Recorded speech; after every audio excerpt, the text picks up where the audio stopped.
Hello, నేను మీ Sesha Rao. Social మీడియాలో trend అవుతున్నటువంటి న్యూస్ని ఎవ్రీడే మనం విశ్లేషణ చేసుకుంటున్నాం, ప్లస్ వాటిని ఉన్నటువంటి సారాంశాన్ని కూడా తెలుసుకుంటున్నాం. సో ఈరోజు సోషల్ మీడియాలో వివిధ ప్లాట్ఫామ్స్లో ఉన్నటువంటి హాట్ న్యూస్ ఏంటనేది చూద్దాం. చంద్రబాబుని కలిసిన 6 IAS IPSలు ఈ మధ్యకాలంలో చంద్రబాబు నాయుడిని అంటే ఎవరికి తెలియకుండా, ఇప్పుడున్న ప్రభుత్వానికి తెలియకుండా కలుస్తున్నటువంటి IAS IPSలు చాలా మంది ఉన్నారు. తెలిసి కలిస్తే కనుక జగన్మోహన్ రెడ్డి ఏం చేస్తాడో తెలుసు. అందుకే వాళ్ళు తెలియకుండా చంద్రబాబు నాయుడు రహస్యంగా వచ్చి కలిసి వెళ్తున్నారు. ఆ జాబితాలో 6 IAS IPSలు ఉన్నారని చెప్పి ఒక పోస్ట్ వైరల్ అవుతుంది. హైదరాబాద్కి ఎప్పుడు వచ్చినా సరే చంద్రబాబు నాయుడు రహస్యంగా కలిసేటువంటి ఉద్యోగులు ఉన్నారు, రహస్యంగా కలిసి IASలు ఉన్నారు, IPSలు ఉన్నారు. సో ఇప్పుడైతే 6 కలిసారని చెప్పి వస్తుంది. నెక్స్ట్, రాజధాని ఫైల్స్ సినిమా చూడండి చంద్రబాబు నాయుడు. సో నిన్నే రిలీజ్ అయిపోయింది ఆ సినిమా, హైకోర్టు క్లియరెన్స్ ఇచ్చింది. రాజధాని సినిమా చూడండి అని చెప్పి ఒక సందేశం చంద్రబాబు నాయుడు ఇస్తున్నారు. నెక్స్ట్, సో ఫైబర్ నెట్ స్కామ్లో కీలక పరిణామం. టీడీపీ అధినేత చంద్రబాబు ఫైబర్ నెట్ స్కామ్ కేసులో కీలక పరిణామం చోటు చేసుకుంది. తాజాగా ఫైబర్ నెట్ స్కామ్ పై ఏసీబీ కోర్టులో సిబిఐ ఛార్జ్షీట్ దాఖలు చేసింది. ఈ ఛార్జ్షీట్లో A1గా సిబిఐ చంద్రబాబుని పేర్కొంది.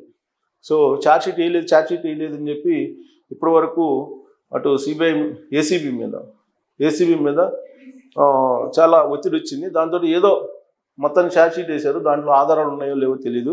ఫైబర్ నెట్కి సంబంధించి ఆధారాలు ఏమైనా ఉంటే చూపించండి అని చంద్రబాబు నాయుడు అడుగుతున్నారు. మరి కోర్టుకి అయితే చూపించలేదు. ఛార్జ్షీట్లు ఏం చేశారో తెలియదు. ఎనీ న్యూస్ అంట, ఆ పేరుతో వైరల్ అవుతుంది పోస్ట్. నెక్స్ట్, 3 లక్షల సాయానికి 3 కోట్ల ఖర్చు.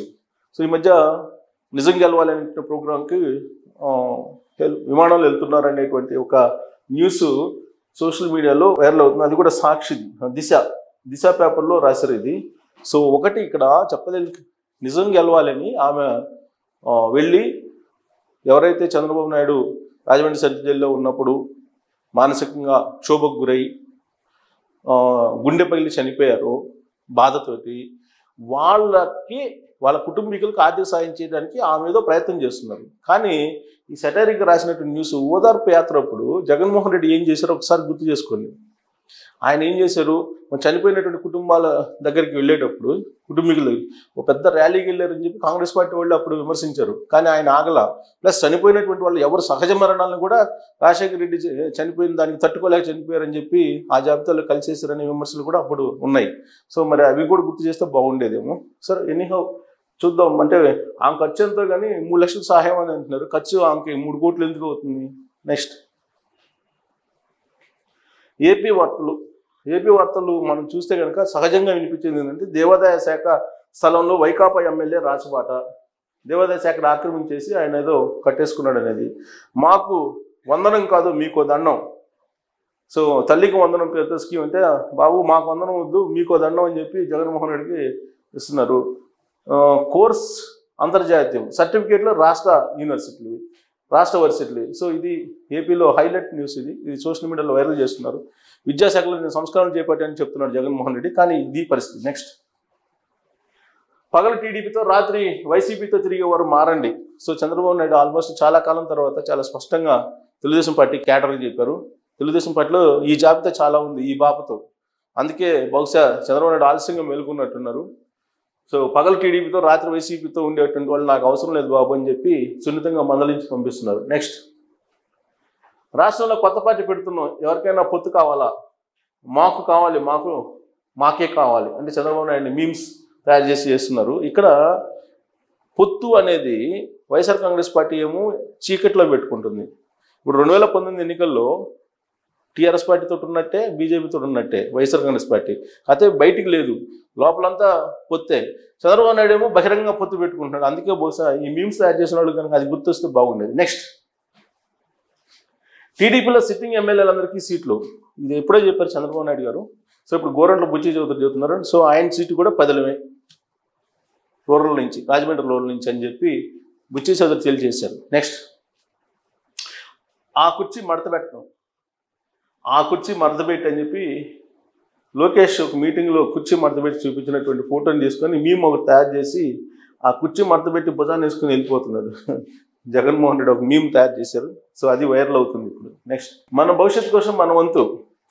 ఫ్యాన్ ఆఫ్ పవర్ స్టార్ కొంచెం ఇప్పటిదాకా కలెక్ట్ చేసిన మనీ ఎంత వచ్చాయో వాటిని ఏం చేశారో కూడా చెప్తే కొంచెం మంచి ఇంప్రెషన్ ఉంటుంది.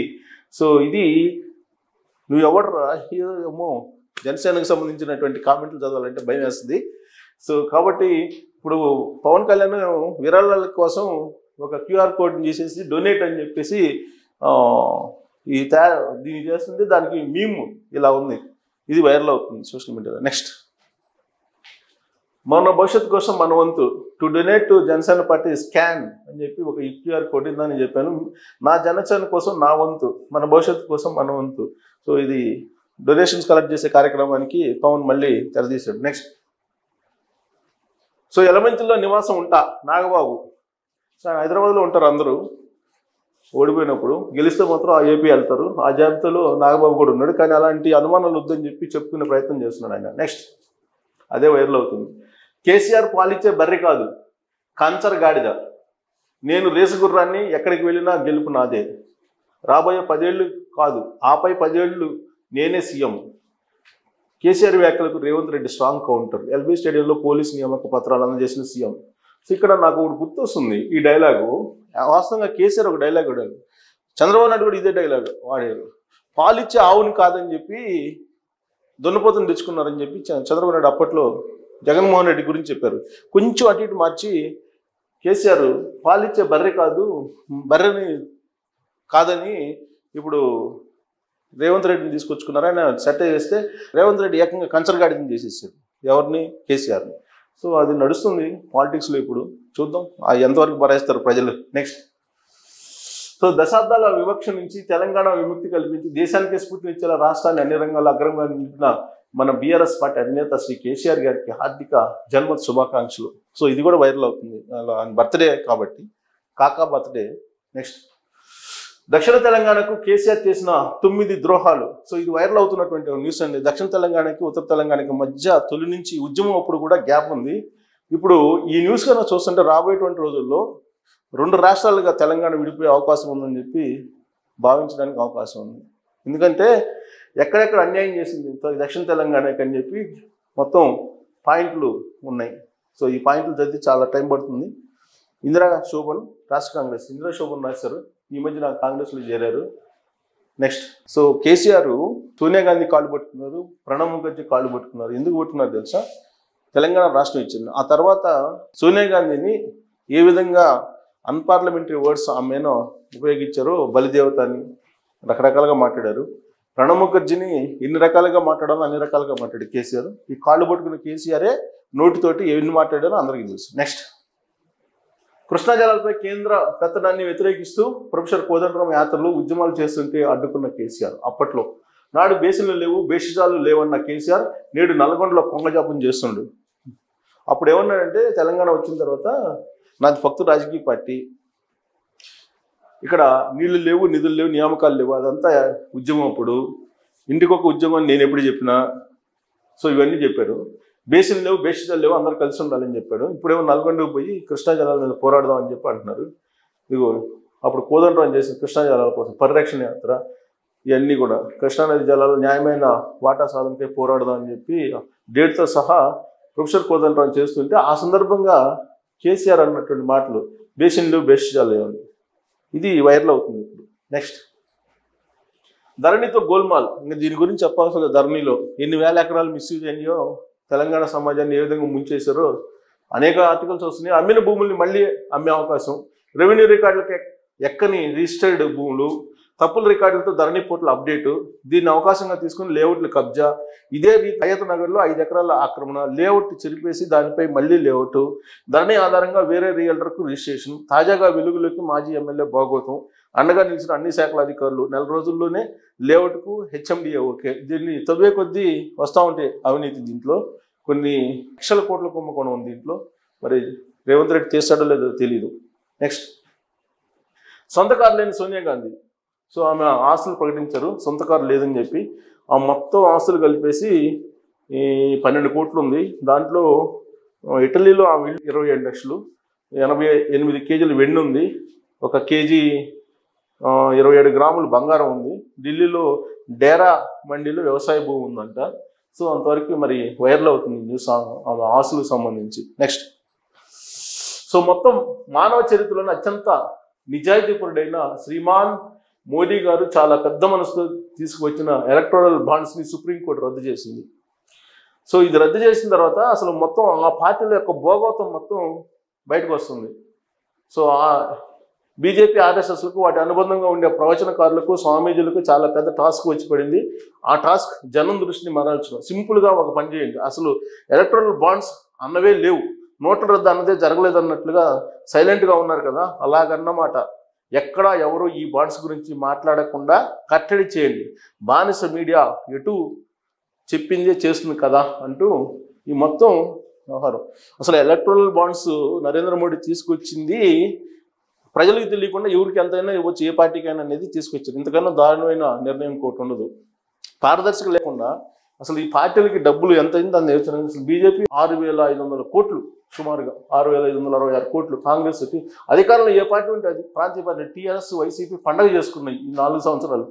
విచ్చలవిడిగా కిట్పోకోకి సంబంధించి కిట్పోకోతోటి డబ్బులు పోగేసుకున్నాయి. నెక్స్ట్, మేమొచ్చాక ఎంఎస్పీకి చట్టబద్ధత. కాంగ్రెస్ మాజీ అధ్యక్షుడు రాహుల్ గాంధీ హామీ. అగ్నివీర్ స్కీమ్తో కార్పొరేట్ సంస్థలకే మేలని కామెంట్. సో వచ్చిన తర్వాత రాహుల్ గాంధీ చట్టబద్ధత చేశారంట ఎంఎస్పీ అంటే మినిమం గ్యారంటీ ప్రైస్కి. ఈయన ఇంకో స్టేట్మెంట్ ఇస్తున్నాడు రాహుల్ గాంధీ. మరి తెలిసిస్తున్నట్టు తెలియకట్లో నాకు తెలియదు కానీ 370 మళ్ళీ పునరుద్ధరిస్తాను అని చెప్తున్నారు. ఇదొక్కటి చాలు కాంగ్రెస్ పార్టీని ఓడగొట్టడానికి జనాలు. మళ్ళీ ఈ మధ్య ఇంకోటి ఏదో చెప్పారు, ఎంఎస్పీ చట్టబద్ధత. ఓకే, ఇది ఏదో కొంచెం బాగానే ఉంది, చూడాలి ఈయన ఏం చేస్తారని. నెక్స్ట్, నిధులున్నంత వరకే సబ్సిడీ. విద్యుత్ వాహనాలకు మార్చి 31 వరకు సబ్సిడీ ఇస్తామన్న కేంద్రం. ఈలోపు నిధులు అయిపోతే అప్పటి వరకే రాయితీ అని తాజా ప్రకటన. గత ఏడాది జూన్ నుంచి ఈవీలకు 15% రాయితీలు రుణాలతో ఈవీలను ప్రోత్సహిస్తున్న రాష్ట్ర ప్రభుత్వం. సో తొందరపడి కొనుక్కోండి అని చెప్పి చెప్తున్నటువంటి న్యూస్ ఇది. ఏది ఎలక్ట్రిక్ వాహనాలని, లేదంటే రాయితీ పోతుందని. నెక్స్ట్, రైతుల విలువ కాంగ్రెస్ ప్రభుత్వం ఉన్నప్పుడు. సో కాంగ్రెస్ ప్రభుత్వం ఉన్నప్పుడు రైతు విలువ దున్నేస్తున్నాడు రూపాయలు. బీజేపీ ప్రభుత్వంలో ఇదిగో రోడ్ల మీద కూర్చున్నారు. ఇది వైరల్ అవుతున్నటువంటి న్యూస్. నెక్స్ట్, సో 65 ఏళ్ల వయసులో కోడింగ్ నేర్చుకున్నారు. సో పివి నరసింహరావు గారి గురించి ఎంత చెప్పినా తక్కువే. ఆయనకు వచ్చినటువంటి లాంగ్వేజ్లు కానీ ఇవన్నీ, సో ఆయనకి ఏదైనా సాధ్యమే. 80 ఏళ్ల వయసులో కూడా ఆయన వ్యాయామం చేసేవాళ్ళు. సో ఇవన్నీ చూసి రాశారు. ఇదే వైరల్ అవుతుంది. అంటే కోడింగ్ అనగానే ఇప్పుడు అదొక పెద్ద కష్టమైనటువంటి, ఎవరికి సాధ్యం కానటువంటి చదువు అనుకుంటారు. బట్ కోడింగ్ ఆయన ఆ వయసులో నేర్చుకున్నారని చెప్పి న్యూస్ రాశారు. నెక్స్ట్, ఇవి సోషల్ మీడియాలో ట్రెండ్ అవుతున్నటువంటి న్యూస్ ఇప్పటి వరకు. రేపు మళ్ళీ మరిన్ని ట్రెండింగ్ న్యూస్ తోటి మీ ముందుకు వస్తాను. Thank you.